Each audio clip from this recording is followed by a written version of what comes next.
Welcome to the Mom Needs a Moment podcast. We're your hosts, Chrissy and Cindy, co-founders of Her Health Collective. We are two moms obsessed with revolutionizing the way moms take care of themselves. We are so glad you're here. Let's dive in. Your body is your life's partner, not your life's project. What if you could focus on nourishing yourself for vitality and worry less about your body's size and shape?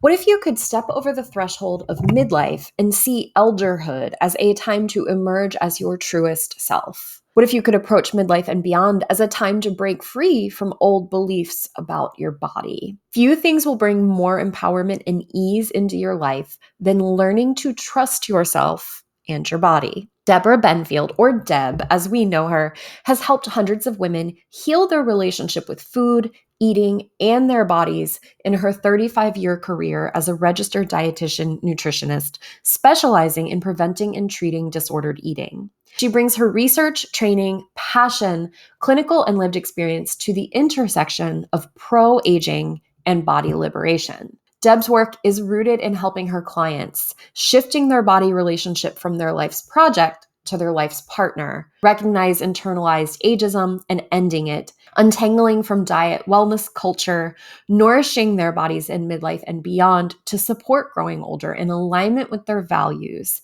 and seeing midlife and beyond as a time of emergence. Last week in part one of our conversation with Deb, we explored diet culture and the hold it has over our society and how we can learn to look out for it and fight it for ourselves and our loved ones. We also discussed the power of midlife to emerge as our truest, most authentic self. This week in part two of our conversation, we are exploring Deb's recipe for aging with vitality and body liberation, and exploring the power our body stories have over us and how the body shame memories from our youth can directly impact embodiment as an adult. This is an episode you won't want to miss. You have a quote unquote recipe for aging with vitality and body liberation that you use with your clients. The ingredients, as you teach it, include 1, dismantling limited beliefs, 2, caring for yourself, and 3, small, accessible practices, which I think we were starting to kind of allude to a little bit earlier. Yeah. Can you walk us through this recipe? What are some examples of each of these ingredients in action, and how can a woman implement those steps in her own life? What you're describing is what I have on my website for my group coaching program. So those are the steps that we go through. And the first one, the dismantling, and I am including diet and wellness mess with our internalized fears of aging and our stories that we carry about aging in our bodies. So starting to recognize that is really a big deal. I mean, again, we've been talking about how normalized these conversations are and how it's like coming at us from all the ads that pop up, so many of the posts from influencers, our conversation with our friends and family. It's just so constant that it takes time to recognize how much you've internalized the beliefs that you carry about the shoulds, the good and bad, the rules set. I consider it oppressive. It's just oppressive. Sometimes you kind of hit the awareness, you see it for what it is, that it's an oppressive system that you want to dismantle yourself from. And sometimes you've internalized it so much so you don't recognize it. It's so important to do that work. And that is obviously not a quick and easy. That's going to be an ongoing thread. But recognizing how you're talking to yourself about the shoulds and the fears and the anxieties about your body. And I'm talking about all the rules that you may have inherited about what you eat, how you move, how you care for yourself, and the story around aging. And then the second piece is to kind of flip into like, what if you could get out of the rule set way of thinking about eating and moving and get curious about how to care for yourself. So one of the things that I do when I do that first thing in the morning, feel my feet, kind of connect with my senses is to put my hand on my heart, which is what I do all the time when I'm talking to myself. And, I have this like inner dialogue with the kiddo part of me that's like, hey, sweetie, like, how are you going to care for yourself today? And sometimes that is like making sure I pack a lunch, making sure I bring food out so I don't skip and ignore myself or neglect myself through the day. Sometimes that's me marking out time to be still or go play, which is something I'm really focused on lately in my life, or gentle movement of finding some way to play in any way that I can. That's kind of a sample of like, how can you shift into caring instead of controlling? That's the flip for me. It's like, every time you think about control, can you get curious about what it would be like to care for? That's the shift. So that's a big formula around fueling yourself, nourishing yourself, caring for yourself, playing so that all the parts of you are aging you with the way you want to age. So you can feel the way you want to feel. I talk about vitality because I think that's my personal value. It may not be everybody's. It may be that comfort is more important. Peacefulness may be more important. So aligning your choices with your values. And the third piece is to break it into practices. So it doesn't feel like just talk, that it is like dropping into your daily life so that you actually change. So you actually experience that change. That's really important to me. And the fourth ingredient is the community, because I don't think you can do this by yourself. Maybe you can play around with it, but having, cultivating, that's what you guys have. You have your own community. You know how important it is to cultivate that support and connection, because this can be very isolating and heavy. And I try to create playfulness and levity whenever I can. I just posted this morning, like, what would it be like to look in the mirror and like look yourself in the eye and wink at yourself? What starts to open up for you if you wink at yourself? Like, is there kind of a exactly. I want to go. I just winked. I wanted to go do that now. Hey. Yeah. It's just, you can't, for me anyway, I mean, I'll speak for myself. There's an automatic grin and giggle that bubbles up. Yeah. So I appreciate that. Yeah. I love your choice in vitality. Yes, I think whatever your values are and calm and all of those things are wonderful, especially if that's what you need in your life. But I think it's important to pursue vitality, especially as we age, because that is something that we often see, or in our head, we have this story about that is something that disappears and dissipates as we age. And that does not have to be the case. I took my daughter to the playground the other day, and I was watching this other little girl. She was there with her grandmother. And I mean, this was a spry woman. She had full head of gray hair, but she was climbing across the monkey bars. She got on top of these like little lily pad things and was bouncing up and down, and then literally just jumped off, landed on 2 feet. She was more active than I was, certainly that day at the playground. And that is the word I would describe her. And certainly not everybody needs to, approach that decade of their life engaging in those physical behaviors, but we can engage in life with more vitality and more youthfulness if that is what we choose to focus on. And I guess that's something I want to kind of dive into, is it's these stories that we tell ourselves that have such an important aspect of this. Part of your work that you focus on is helping women to change their body story. What do you mean by body story, and how does one go about changing this story for themselves? Well, I don't know about you, but when I do this work, it's so fascinating to me, the stories that percolate up, the memories, the body shame memories. And you know exactly where you were, you know exactly what the words were that landed heavily, that created that wash of shame. Those create the stories that we have about our body and like maybe our certain parts of our anatomy. We just really create a story about the body that we live in. It's so sad. It pulls us out of being in our bodies and makes us look at our bodies as, we objectify ourselves.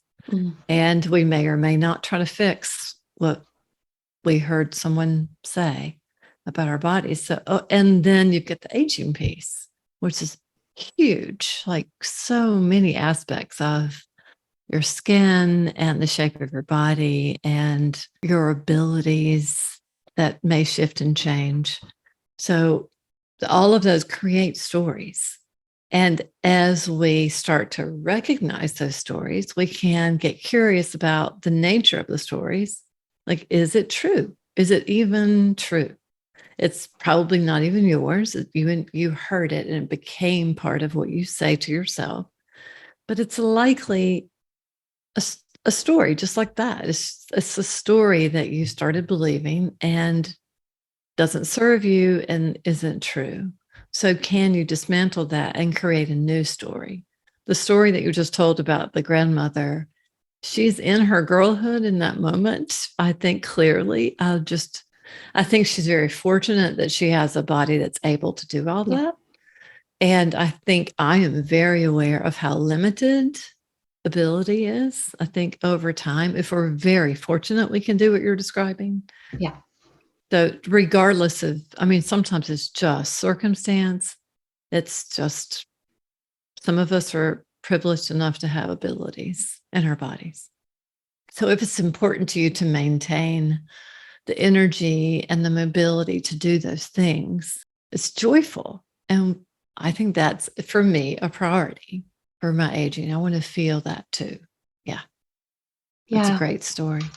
I hope for it too. I hope for it for all the people I love. But you're right. And thank you for pointing that out. Sometimes a body is not able to. Sometimes there are limits on what we are able to do. And in those instances, I think it's very important to not get lost in that body story and still find ways that your body is not a project, as we had started at the top of the hour with, and that it is instead your partner, and how you can partner with your body to still live the life you want that meets the values that are important to you.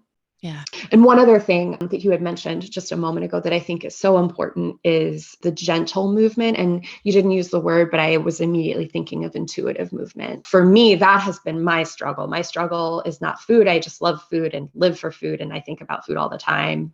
I love food. But I did respond to all of that with exercise. And that was always where my struggle was. It was excessive. It was all I thought about. And I was proud of it. I was proud of my long list of workouts that I did in a day and my long list of physical accomplishments. And I kept going back for more. And I'm recently aware and I'm working on it and I'm heading down the path of intuitive movement and trying to listen to my body. And sometimes that is gentle and sometimes it's more intense because that is what I feel my body needs. Right. So I think there's a lot of power in both intuitive eating and learning to listen to our body in intuitive movement, especially as we age, because we can't do those day-long endeavors or whatever our youth may have been filled with.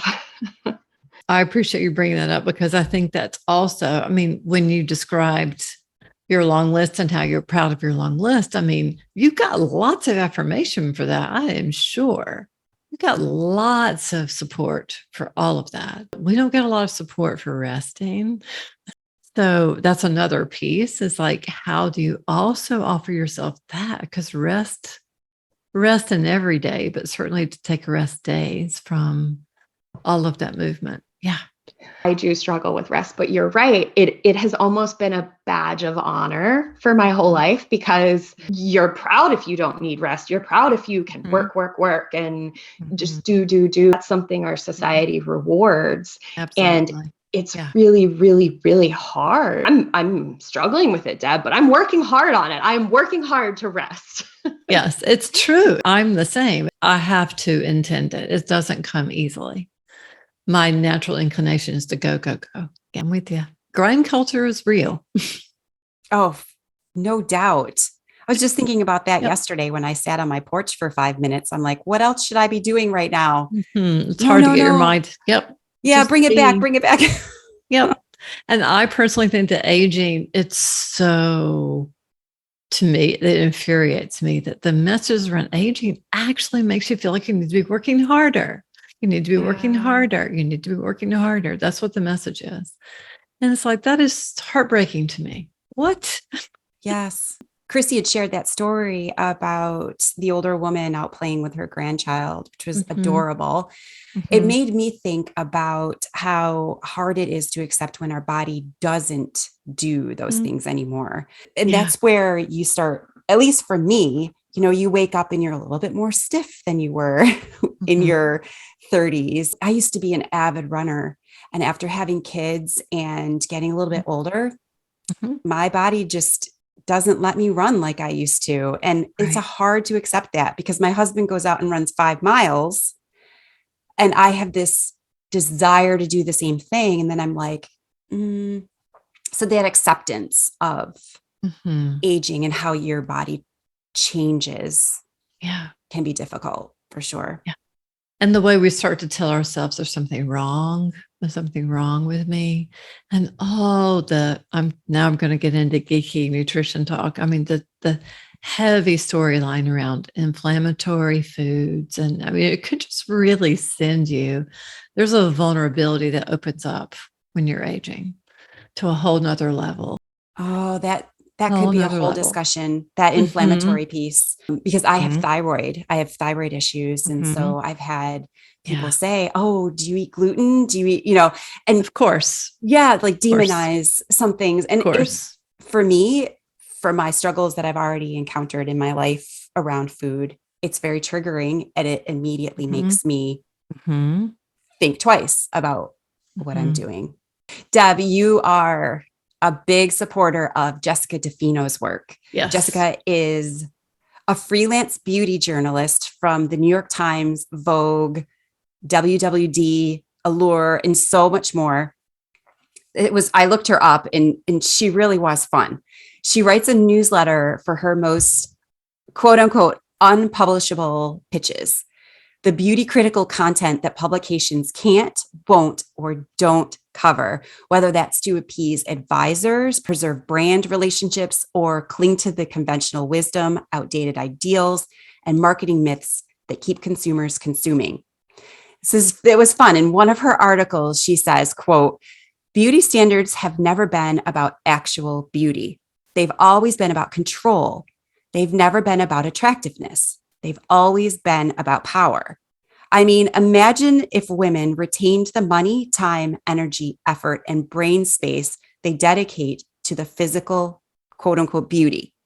The force of that power would topple the sexist structures Western society is built upon.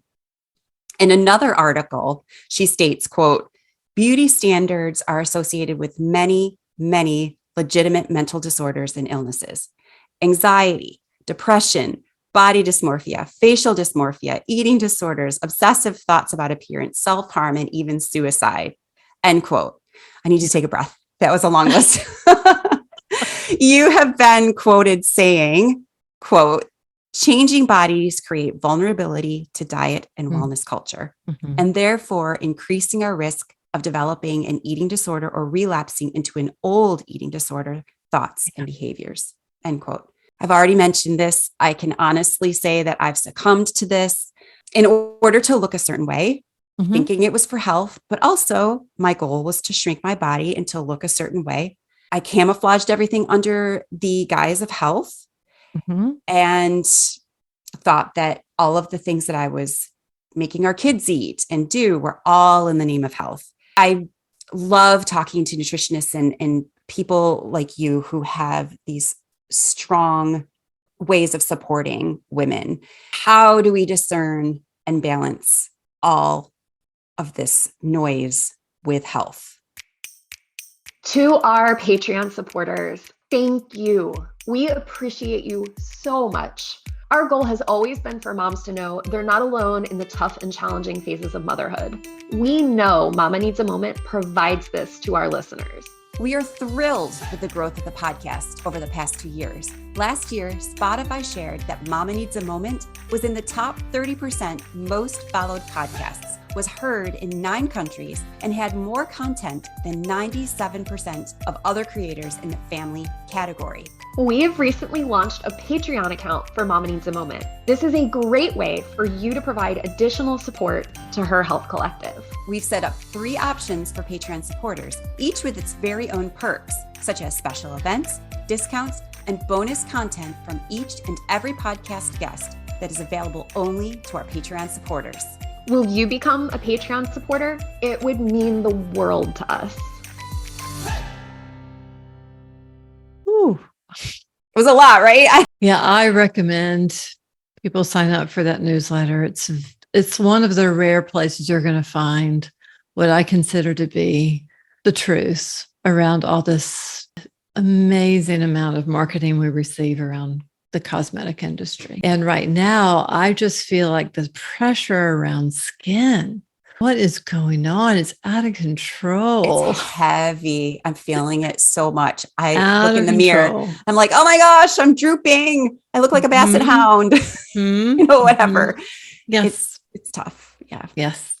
There's a lot. It feels like it's just another aspect of wellness culture, because some of the pitches that I notice, because I'm so upset by them, is that they get into like your skin is your largest organ, and they send you down that wellness, as you described, kind of the health slippery slope. Mm-hmm. Mm-hmm. Are you talking about cutting through the noise? There were a bunch of things that I was There was so thinking, much in there. I know there's so many things I want to say. I think in summary, there are so many messages. And like the example I gave before, I have hypothyroidism. It's suggested that people with thyroid issues do best when they don't eat wheat. That's some of the noise that's out there. How to discern what is best for you. So by not eating wheat, I feel better, but then I feel like I'm succumbing to the noise. And it's really hard. And that's just one example. Yes, one of many. Yes. Yeah. So I guess it's even the messages that say with aging comes a decline in health, and just all of those different contradictory things that come at us. I was just hoping that you could talk us through how to determine when it's healthy to participate and to partake in these behaviors, and when we should give them the hand and say, see ya. Yes. I want to bring back talk to the hand. I really do. That's perfect for what you just said.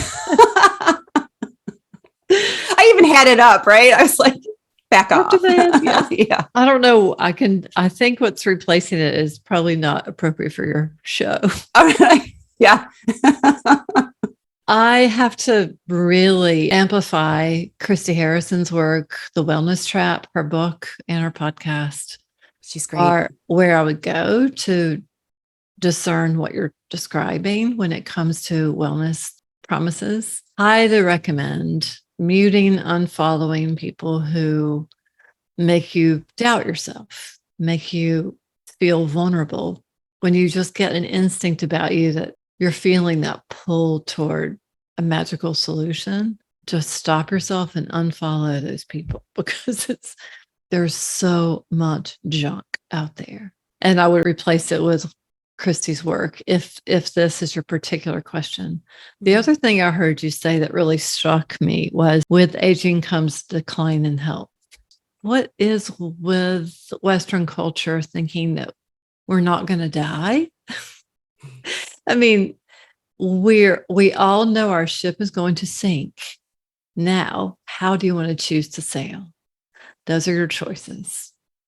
Those are all the ways you can decide. Do you want to deprive and be anxious and be hyper-focused, really trying to grasp at remaining 25? Or are you going to allow yourself to enjoy your life with vitality, with the choices that you make, and try to find some, ability to relax at the same time? Striking that balance is probably the very hardest, right? That's what you're asking. Absolutely. And yes. I think your body gives you so much data. When you can connect with your body, you can receive a lot of data points. About what you said about wheat. I mean, if you feel differently then I would say that's information you should pay attention to. But there are probably other things that probably take you too far. Absolutely. Yeah. Yeah. I love that advice. If your body is giving you signals for something, then that's when it's legitimate and you should listen to it, is basically what I hear you saying. Yeah. And when you're really not seeing much of a difference, it could just be some of the mumbo jumbo out there. You have to have some connection to your body to start with, to receive the data, because I think that's not that easy. Our modern culture does not support body connection. So we have to create that or return to it, because I think we have that early in our lives and then we lose the thread. Effort in that receiving and then trusting, that's especially hard because we've been so pulled toward following somebody else's guidance. So it's tricky. It's not that easy. So I don't want to make people think it's just like, oh, just trust your body. It's not that easy. And I also have to say, if you're neuronormative, it's a little easier to access body. If you're having other issues like ADHD, for example, it's not that easy to connect with your body. So it can get complicated real fast. Like dieting, eating disorders, trauma, all of that makes it harder for you to connect. It can be a process to receive the data from your body. Yeah. And then at that point, you're thinking that your body is telling you something, but how much of it is it just all the noise out there that you're absorbing and you're like, oh, right, I don't feel good. It is hard to get in touch with your body and to know that. Yeah. And to trust. Yeah. Yeah. Developing that trust is huge. For many, aging can bring up a lot of feelings of fear. Fears about changes in the body, anxiety about overall health, perhaps the worry of becoming irrelevant in our own lives or in the world around us. What message would you give women who are approaching midlife and have these fears running through their heads? A huge shout out to our Patreon subscribers. Your support truly means the world to us. Thanks to you, we are able to continue the weekly production of Mama Needs a Moment and getting this valuable information from these incredible guests out to you, our listeners. This final question has been recorded as a mini bonus episode and is available for our Patreon subscribers to go listen to right now. Take a moment to hear Deb's advice on how to face down the fears of aging so many of us contend with as we approach midlife and beyond. Be sure to log into your Patreon account and have a listen. Deb, thank you so much for spending some time with us today. It was a joy to speak with you. I think what I've realized through this conversation is that you're kind of a breath of fresh air and promise. You've given me this promise for my future. Yes. So of something to look forward to. It's not all doom and gloom, and there is hope, and it's choices that we make, and it's work. It's work that we have to do, but there's a lot of possibility. Thank you for wanting to have the conversation at all. Yes, I appreciate it. And I've felt through you a very passionate energy, but very calm. There's just this calming presence. There's no forcefulness with it, but I can also sense the passion that you feel. I've really enjoyed this time. Thank you. Thank you very much. What an amazing conversation today with Deb. Be sure to tune into last week's episode, number 77, to hear the first part of our conversation with Deb, where we dive into diet culture and the hold it has over our society and how we can learn to look out for it and fight it for ourselves and our loved ones, as well as a discussion of the power of midlife to emerge as our truest, most authentic self. Here are my top 3 takeaways from today's conversation with Deb. 1. Self-care often involves having an internal dialogue with your inner child. This can help you recognize how you've internalized the beliefs about all the shoulds in your life. It can also be an important step on the path to shifting into caring instead of controlling. At the end of the day, we have so many rigid ideas and expectations that we surround ourselves with, the vast majority coming from external forces. It is liberating and so important to overall life satisfaction to take a step back from that and explore what a compassionate relationship with yourself looks like. 2, I can't think of a single person that doesn't have some kind of hang-up regarding their body image. Understanding our body shame memories is a core piece of understanding our own personal body story, and perhaps more importantly, taking back control of the narrative. These central, shameful memories pull us outside of our body and instead make us look at our body, making it nearly impossible to practice true embodiment. By exploring our body story, we can begin to pick apart where the negative storylines we play on repeat have come from and begin to work on dismantling them. 3, this was a relatively minor part of today's conversation, but Deb mentioned the need to embrace the inevitability of death in order to embrace life now. I share a similar sentiment if you've ever heard me share my story about my car accident I was in when I was 16, where I was electrocuted by 30,000 volts and medevaced to the Washington burn unit for treatment and endured months of surgeries. By all accounts, I should not have lived. This experience showed me firsthand that life is short, and no matter what we do, we're all going to die eventually. It could be tomorrow. All we are guaranteed is this moment that we are living in right now. There is freedom when you finally reach a point that you accept the inevitability of death and instead turn towards living in this moment to the absolute fullest. We hope you took away as much as we did from this episode. If you haven't already, be sure to listen to episode 77 for the first part of our conversation with Deb. High five, friend. We've enjoyed hanging out with you. Follow us so you're the first to know when we drop a new episode. If you've enjoyed your time with us, let us know by leaving a review. We always love hearing from you. Until next time, stay true to you.